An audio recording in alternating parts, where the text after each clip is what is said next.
We ready to roll? Good evening, ladies and gentlemen. Welcome to the July 13th, 2020 formal County Commission meeting. I'm going to ask our Sheriff, John Fuson, to call our meeting to order. Our pledge will be led by Commissioner Albert and our invocation by Commissioner Harper. All rise. Oh yes, this Honorable Board of County Commissioners is now in session pursuant to adjournment. Now may God save this state and this Honorable Board of County Commissioners. I pledge allegiance to the flag of the United States of America and to the republic for which it stands, one nation, under God, indivisible, with liberty and justice for all. Let's bow our heads. Father, we come to you tonight. We come to you with sickness in our area. We pray that you would continue to watch over us, continue to watch over our health. Pray for our citizens, also our state leaders, our national leaders, as well as Commissioner Creek. Pray for his health, and we thank you for all of that. In Jesus' name, amen. Amen.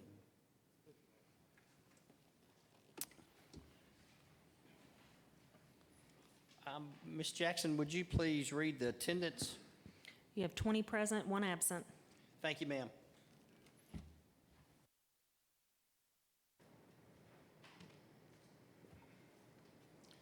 Commissioners, we have 3 proclamations tonight, and this is going to be a little awkward, but we felt like we needed to do these proclamations. So if I could have Miss Denise Skidmore to come forward and just stand 6 feet away.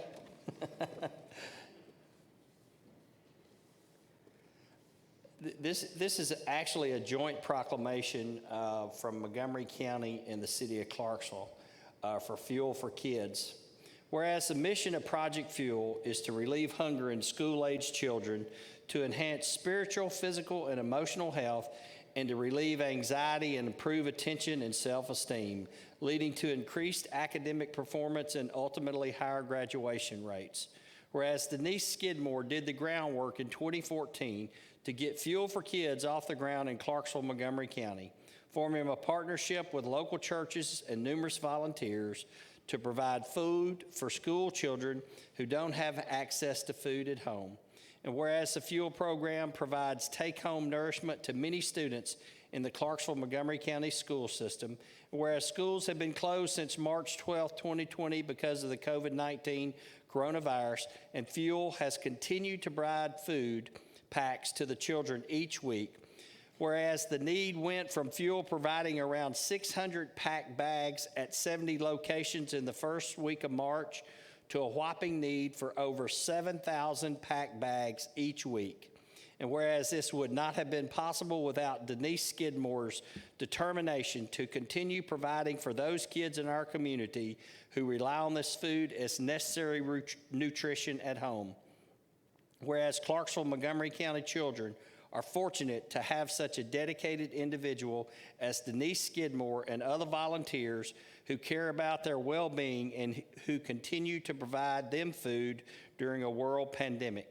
Now, therefore, we, Jim Durrett, Mayor of Montgomery County, Tennessee, and Joe Pitts, Mayor of the City of Clarksville, hereby wish to say thank you to Denise Skidmore for her selfless dedication to the Fuel program and helping to provide countless meals to the children of our community. Denise, this is truly, truly not enough for all you do.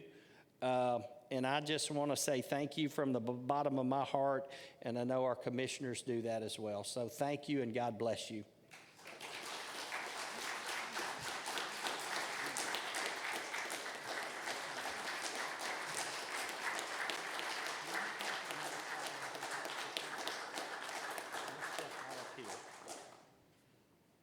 Come right up.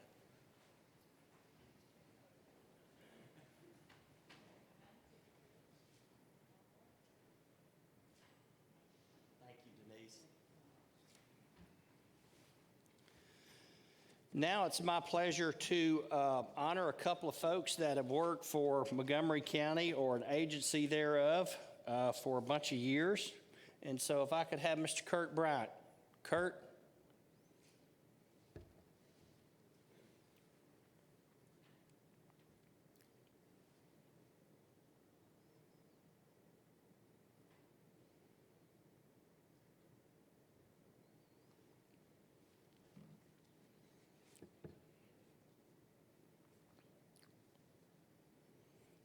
This is a proclamation by the county mayor, whereas Kurt Bryant and wife Cindy Briggs Bryant are residents of Clarksville, Tennessee, and they have 3 children, Paul, Will, and the late Elizabeth Bryant, and 3 grandchildren, Hayden, Paxton, and Clayton.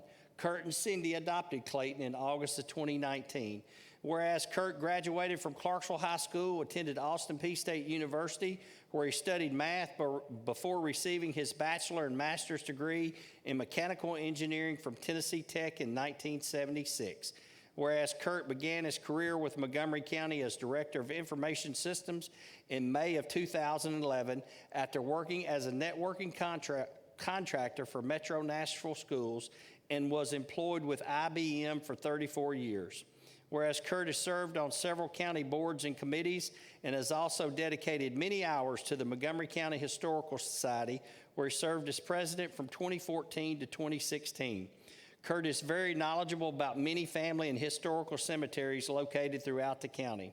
Whereas Kurt Bryant has been a dedicated employee committed to public service, and his knowledge and expertise about information technology operations has been a valuable asset to this county. And whereas Montgomery County is fortunate to have had him as one of its outstanding employees, he will certainly be missed by his friends and coworkers. Whereas we hope that Kurt will enjoy spending his well-deserved retirement years with his family and will take time to enjoy his hobbies of genealogy, ancestry, and his favorite basketball team, the Kentucky Wildcats. I really don't know why we put that in there, but that's okay, Kurt. Now, therefore, I, Jim Durrett, Mayor of Montgomery County, Tennessee, do hereby recognize and honor Kurt Bryant for his years of service to the citizens of Montgomery County. We hope his retirement years are filled with happiness and good health. Kurt, congratulations to you. Thank you, Mayor. I have to tell y'all a real quick funny story about Kurt. Right before he retired, he sat down with myself and Tim Swa, and we were talking about things that he'd like to do over, things that he liked and things that he didn't like. And on his, I think it was on his exit interview form, the one thing he didn't like was budget hearings. So for you that have served on the budget committee and give Kurt a lot of grief, you owe him an apology because he didn't like any part of it. So Kurt, congratulations to you. God bless you, man. Kurt, she's gonna take a picture.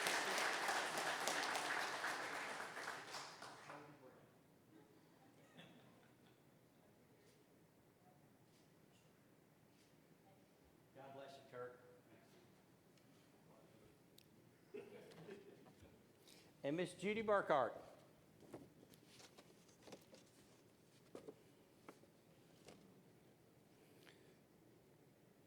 I gotta get my glasses back out, Judy. I'm sorry. I've got mask in my pocket and glasses and everything. That wouldn't help. That wouldn't help. So this is another proclamation by the county mayor. Whereas Judy Burkhart began her career at the Regional Planning Commission in January of 1982. Whereas Judy received a bachelor's degree from Austin Peay State University in secretarial science with minors in marketing and business administration. She also received a professional secretary certification. Whereas Judy's career has spanned over 38 years working for the RPC, originally hired as an account clerk too. In July 1984, she was promoted to office manager, where she remained until her retirement in June of 2020. And whereas throughout her career at the RPC, Judy has worked under just 4 different directors, overseeing 456 RPC meetings. And whereas Judy, along with her husband Ronald, reside in Woodlawn, Tennessee, they have a son, Christopher, and a daughter-in-law, Constance, and 3 precious grandchildren, Pete, Sean, and Laura. And whereas it is appropriate that recognition be made of employees who give so much of themselves in service to our community. And whereas we hope that Judy will enjoy all the retirement brings her as she spends time taking care of her aging parents and spoiling her grandchildren. Thank you for all you did for the RPC, Judy. Now, therefore, I, Jim Durrett, Mayor of Montgomery County, and on behalf of the citizens of this great county, do hereby acknowledge and show appreciation to Judy Burkhart for the dedicated service she has given to all of Montgomery County. We wish you much happiness and good health. Judy, congratulations.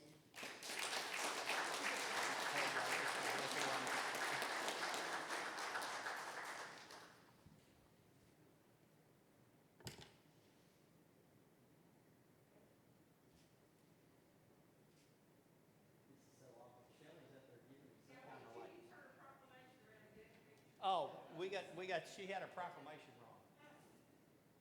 Hold your breath. One, two, three.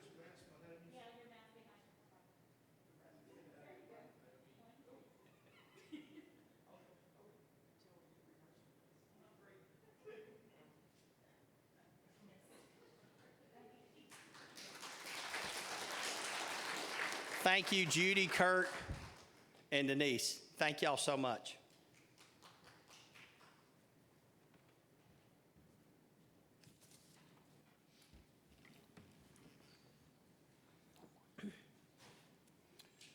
Commissioners, we have two zoning resolutions before us tonight.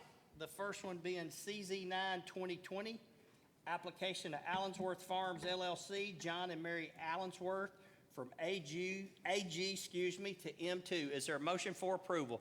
Commissioner Lewis, second Commissioner Riccone. Any discussion before we ask for discussion, Commissioners? You did receive a petition today. You may have got it in your email. It could have been picked up as spam, but I resent it to you. So just so you'll know. Commissioner Harper. Thank you, Mayor. In regards to the amount of folks that would have liked to have spoken to this rezoning, I'd like to make a motion for deferral to the September 14th meeting to allow public to have a greater input. Is there a second? Commissioner Tangi Smith. Any discussion on the motion to defer until, I think you said, Commissioner, September? September 14th, yes. So basically 2 months. Right, because our August meetings would be closed, right? Yes, but I don't think we'd have another public hearing on this matter unless, Right. So you can defer your vote, but as far as people speaking, it's under the regular rules, it's speaking before the commission. And there's not necessarily any right of a person to address the commission. You'd have to suspend your rules and ask for them to speak, which you do from time to time. okay. So we have a motion and a second. Any discussion on the motion and the second? Commissioner Gannon. This is Are on the we- motion to defer. Yes, sir. Are we guaranteed that we're going to have an open meeting for the public on September? No. We don't even know No, if I we'd have can't. an open meeting. I can't guarantee that. I mean, we tried last month and we'll continue to provide a forum where people can come and speak. But whether or not the general public would be allowed in the chambers, I can't say that. Any other questions regarding the motion to defer until September, 14th? I know the machine, we have a motion and a second. I'm going to let Tiffany get the machine set. You ready? She's ready. Oh, okay. So if you would, please register your vote.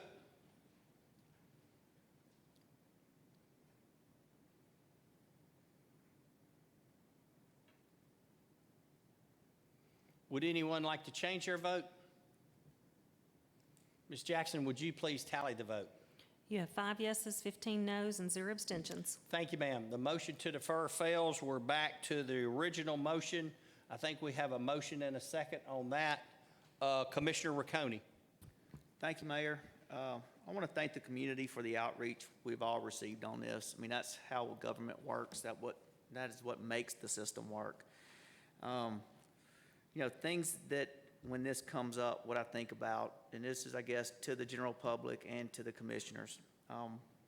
There's existing M2 there. There's so much M2 in this general area that it is actually our industrial park. That's what it's there for. When we look at going forward, there is nowhere else in the county we're going to grow M2 but this region. I understand there are residential houses out there. Some were there before the M2 ever created. Most of them came after M2 existed. But when we look at the county and you do a map, that is where our M2 is. That is where our M2 is clustered. And moving forward, that's where the M2 is going to go.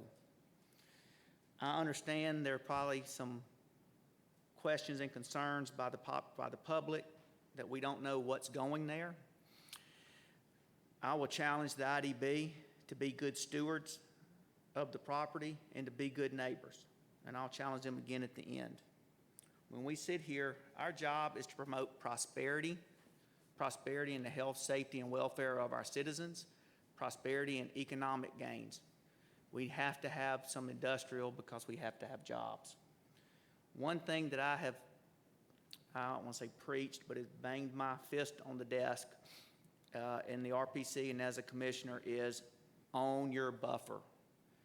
And we've gotten in heated discussions with the IDB about telling landowners adjacent to the IDB what to do with their land, but the IDB didn't control it and didn't own it. And we went to the IDB and said, if you want to control it, you buy it and you own it. And I think that's where we sit here today. They are buying and trying to rezone a large swath of land to control their buffer. So that is kind of what they're charged to do. And that makes me more happy than to have them sit there and build to the edge of somewhere. Right now, if the M2 goes as far as they say, they can always develop not that far out. So I think this is a perfect example of own your own buffer. And it goes back to what I was saying about where is M2 gonna go? If we don't approve this today, then a neighborhood's gonna get closer and closer, and then we know, or we hope, that an industry's gonna come, and the industry's gonna knock on the door, and the IDB's gonna come to us and say, we have X amount of jobs, and we're gonna put them out there, and we're gonna rezone M2, and at this point, there's 100 more houses in that area. This is where it has to go. This is where the land's been designated to be used as that. And I actually think we do a disservice to our citizens if we don't go ahead and rezone it today so everybody knows the lay of the land. One thing I will challenge the IDB is it is your job to be a good steward of the land and a good neighbor. You have more land. They've stated it's one of the largest rezones that they've ever done. Right now, step up. You can put buffers in place. You can really alleviate and address the concerns of your neighbors and the population out there. And I'd ask the IDB to voluntarily step up and do that. Otherwise, I ask that everybody support this. I do believe this is in the best interest of the population. Thank you.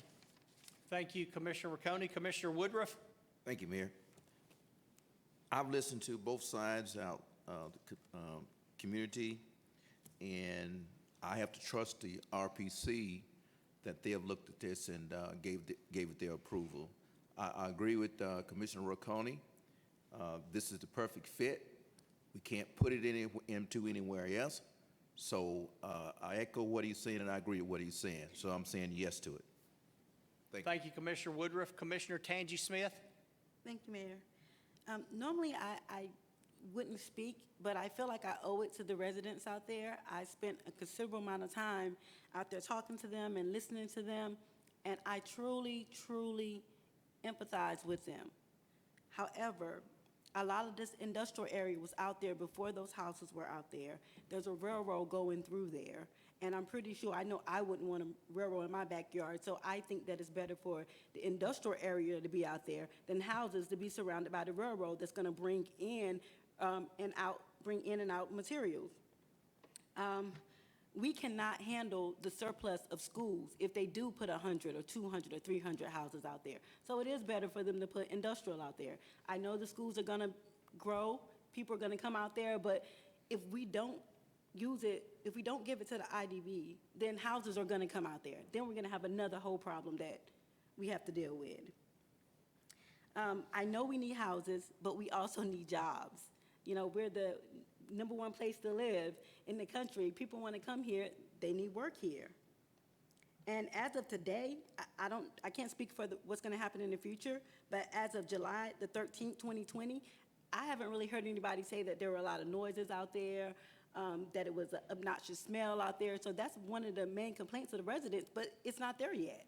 So we can't say what's going to happen because they've put stuff out there and it hasn't happened. So we can only go by what's here today. This was hard for me, and I apologize to the residents of District 19. I really do. But I'm going to have to go with the county on this. I'm not asking any of my fellow commissioners to go with the county on this because I trust that they've been out to the area and they've done their research and they will vote their conscience as well. So they don't need me telling them how to vote. That's just my opinion. I also trust that the IDB will be good neighbors and make the best decisions for everyone involved. Just like Commissioner Marconi said, maybe put buffers out there. But I trust their decisions. I trust that they're going to be good stewards of this land. Thank you. Thank you, Commissioner Smith. Commissioner Beal? Thank you, Mayor. With all due respect to the three previous speakers, I want to point out in the county zoning resolution, the wording of M2 zoning. I also want to point out a couple of pages of the 2040 growth plan. The M2 zoning specifically says that it is a district that is established to provide areas where the principal use of land is for manufacturing and other heavy industrial uses that could possibly have an adverse effect on surrounding property. The operation of these is such that noise, odor, dust, heat, glare, and vibration cannot be fully confined within a building. Such uses are not properly associated nor compatible with residential, institutional, retail business, or light industrial uses. It goes on to say, as such, these uses are intended to be confined to a specific location where their existence will not adversely affect surrounding areas. And I would also like to point out, if you look at page 60 of the final 2040 growth plan that we insisted on pushing through this commission, it specifically says on page 60, because this is in the rural area, the outline that was used to define the rural area is to identify territory that over the next 20 years is to be preserved as agricultural lands, forest recreational areas, wildlife management areas, or for uses other than high-density commercial, industrial, or residential development. This is in the rural area. We passed this growth plan. Let's stick with the growth plan that we passed. So I'm going to be voting no on this. Thank you. Thank you, Commissioner Beal. Commissioner Knight? Yes, thank you. I just wanted to say I've always been pro-property rights, and I don't believe that as a local elected official that I should be telling anyone what they need to do with their particular plot of land. Whatever they want to do with it, that's on them. However, if we will vote in favor of this particular zoning item, then let's just be mindful of the community and their needs as well. Thank you. Thank you, Commissioner Knight. Commissioner Gannon? Thank you, Mayor. I agree with most of what everybody said here, and especially Commissioner Riccone. I really have one question for Frank Tate, if possible. How many M2 businesses do we actually have in Clarksville? Sure.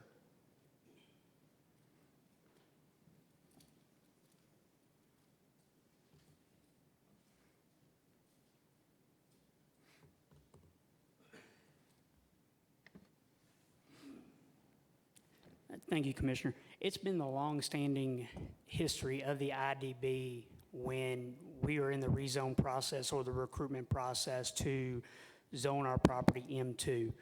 That's to not back ourselves into the corner when we're out recruiting business. The South Industrial Park was rezoned as the South Industrial Park for over 800 acres as M2 in its time. Today, we service about 27 industries in the industrial park, and I would say it's about a 75-25 split. Companies such as Google and LG and Hankook are M2 designated based on their size, not necessarily based on what their primary functions are. In Bridgestone, Florum is a tile manufacturer.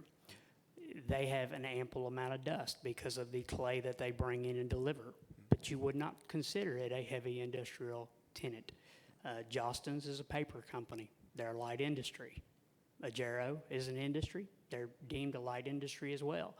I mean, so our defined terminology for M2 compared to what it says for M1, it's it's a statement more than it is a definition of what M2 is. Adverse effect, the State Department of Health, when they look at environmental permitting per se, they're looking at air quality and containment. Many of our industries today are required to follow under their air quality and attainment, whereas RM2 doesn't specifically say what that adverse effect is. It's more of an opinion than it is a true statement. Right. So M2, so I'd be correct in saying M2 is not necessarily, when I think of M2 and during this thing, all I think is like smokestacks. That's correct. And something like that. So actually Google and Hankook are M2 too, as That's well, and they don't have any of those type of pollutions. Yeah. Thank you. Thank you, sir. Commissioner Johnson? Thank you, Mayor. This is my district, and these are the people I represent. I understand this predicament very well, and even more so after talking to the people who live out there. Honestly, I think you'd be hard-pressed to, I said this on another zoning resolution some time ago, you'd be hard-pressed to find a bad guy in this. You have a family that's been farming the same property for 100 years, and they don't want to do it anymore. You can't really blame them for that. And on the other hand, you have families that moved out there under the idea that the area around them was going to remain agricultural. I don't want to get started on the growth plan, and I know you don't want me to get started on the growth plan because we'll be here all night. I do feel that that did play some part in the confusion that these people had. I do feel that that is the reason why they are, in essence, being taken unaware. I recognize the need for industrial expansion, and I also recognize the nightmare that would be residential development on that property. I stood here today and I make my stand as I usually do, try to say always do, with the people who live in District 19. Thank you. Thank you, Commissioner Johnson. Any other comments? Mr. Tyndall, if you don't mind, I'm going to ask you to address, even though I didn't want to get into it, I'm going to ask you to address the growth plan issue that Commissioner Johnson and Commissioner Bill brought up. And before you do, I will say, and Mr. Tate alluded to this, and this is neither for or against, it's just a general comment. I think throughout the history of our Industrial Development Board, if you look at the 27 or so industries that Mr. Tate said we serve, we don't have the obnoxious, the noisy, those type things.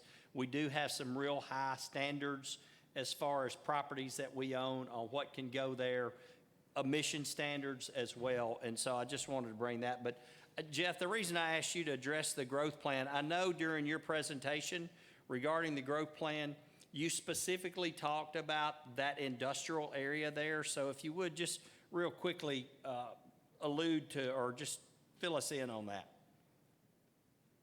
If you remember last week, I showed you one of the slides along with the aerials and the rezoning request of the growth plan area.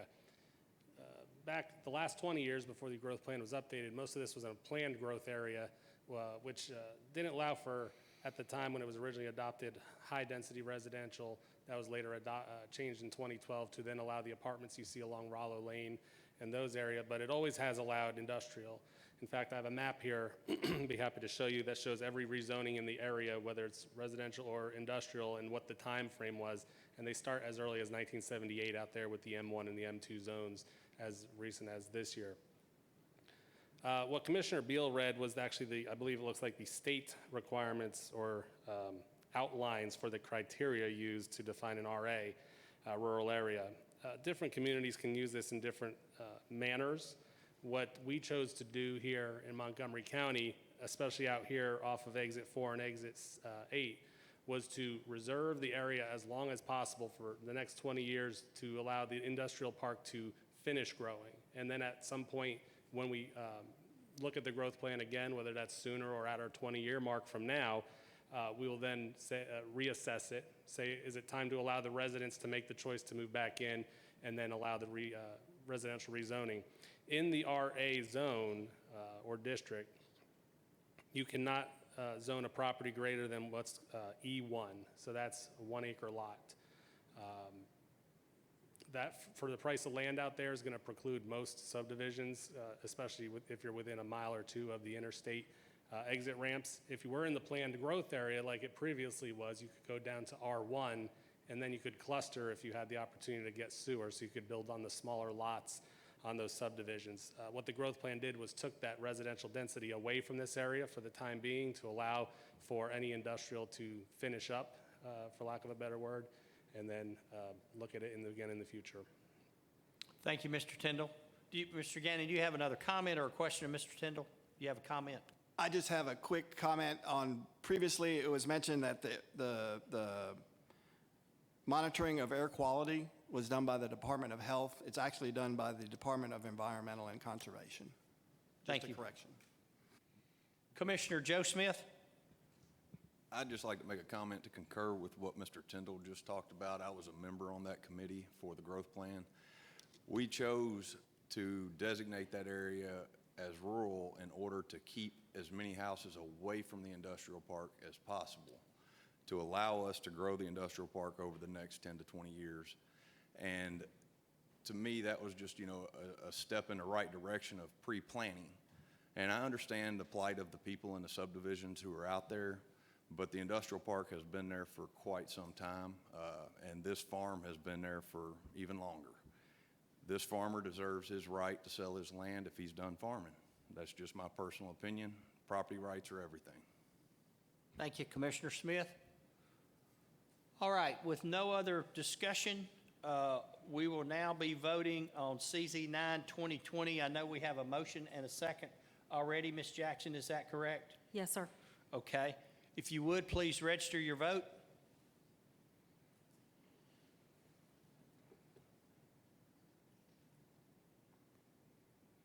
Would anyone like to change their vote? Ms. Jackson, would you please tally the vote? You have 18 yeses, 2 noes, and 0 abstentions. Thank you, ma'am. CZ 10-2020, application of Sula Kamar Sunil is the best I can do, I'm sorry, from R1 to C5. Is there a motion for approval? Commissioner Beal, second. Commissioner Harper, any discussion? If you would, please register your vote. Would anyone like to change their vote? Ms. Jackson, would you please tally the vote? You have 20 yeses, 0 noes, 0 abstentions. Thank you, ma'am. Next on our agenda is our consent agenda. All items in this portion of the agenda are considered to be routine and non-controversial by the County Commission and may be approved by one motion. However, a member of the County Commission may request that item be removed for separate consideration. 27-1 is a resolution accepting the Public Improvements Program and Capital Budget 2020 through 2021 through 2024-2025, compiled by Montgomery County and approved by the Clarksville-Montgomery County Regional Planning Commission. Resolution 27-2 is a resolution of the Montgomery County Board of Commissioners approving amendments to the 2021 school budget. Resolution 27-3 is a resolution to amend the rules and regulations of the Montgomery County Animal Care and Control. Resolution 27-4 is a resolution to amend the makeup of the Montgomery County Loss Control Committee. Resolution 27-5 is a resolution to amend the internal operating rules of Montgomery County Board of Commissioners. Resolution 27-6 is a resolution of Montgomery County Board of Commissioners to transfer alcohol treatment reserve fund monies for the renovation of space at Veterans Plaza. Resolution 27-7, resolution to repeal Resolution 24-12, altering the procedures for public hearings to be conducted as required by law before the Montgomery County Commission. Also included on the consent agenda is adoption of the commission meeting minutes dated June 8, 2020, adoption of the county clerk's report and notary list, adoption of nominating committee nominations, adoption of county mayor nominations and appointments. And commissioners, I would like to add, under county mayor nominations last Monday, we didn't have anyone for the Rail Authority. Commissioner Walker Woodruff's nominated to replace Bryce Sanders for a 4-year term to expire July 2024. And then adoption of the Montgomery County Highway Department road list second quarter 2020. Is there a motion for approval for the consent agenda? Commissioner Lewis, second. Commissioner Pritchard. Commissioners, any items, do y'all have any items you'd like to pull from the consent agenda? So we have a motion and a second. If you would, please register your vote.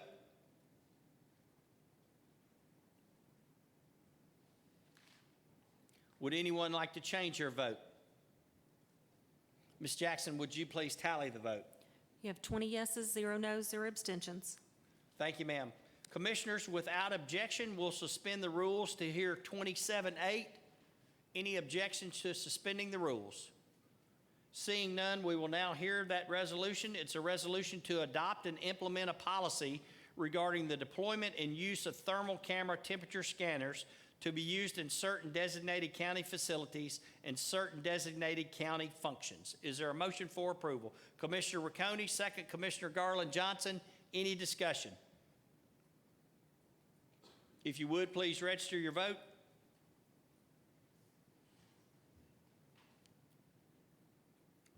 Does anyone want to change their vote? Ms. Jackson, would you please tally the vote? You have 20 yeses, 0 noes, 0 abstentions. Thank you, ma'am. Commissioners, we have no unfinished business. You'll see the reports that have been filed, our announcements, our diversity task force members, Dr. Eva Gibson, Tasha White, Eric Horton, Kylie Barnell, Zoe Jackson, Joe Rodiker, Lisa Gaines, Terry Jelinski, Lisa Boyd, Vicki Trinidad, Becky Wright, Lanika Williams, David Shelton, Fairland Browning, Michael Marin, Jamal Bradley, Marlene Livesay, Jennifer Warwick, Cindy Hemmingson, Barbara Green, Selena Lawrence, Joanne Garcia, Ed Moss, and Alex Mary Melendez, and Michelle Lowe. And just another hats off to Michelle Lowe, for doing a great job with this. Again, I think this will probably be our last call for items on the legislative agenda. So if you have something, please get that to Michelle Newell. And as soon as possible, I think our next meetings next week will be the deadline. So if you have something, please give it. Two other announcements that aren't on your bulletin. Mr. Creek, they transported him, and so once we hear some more, we'll give you an update. And I'm very sad to report that our chief of EMS, Bill Webb, he lost his father today. So please keep Bill and his family in your prayers. With no further business or comments, I'm going to call on our sheriff, John Fuson, to adjourn us. All rise. Oh yes, this honorable Board of County Commissioners now stands adjourned. Now may God save this state and this honorable Board of County Commissioners.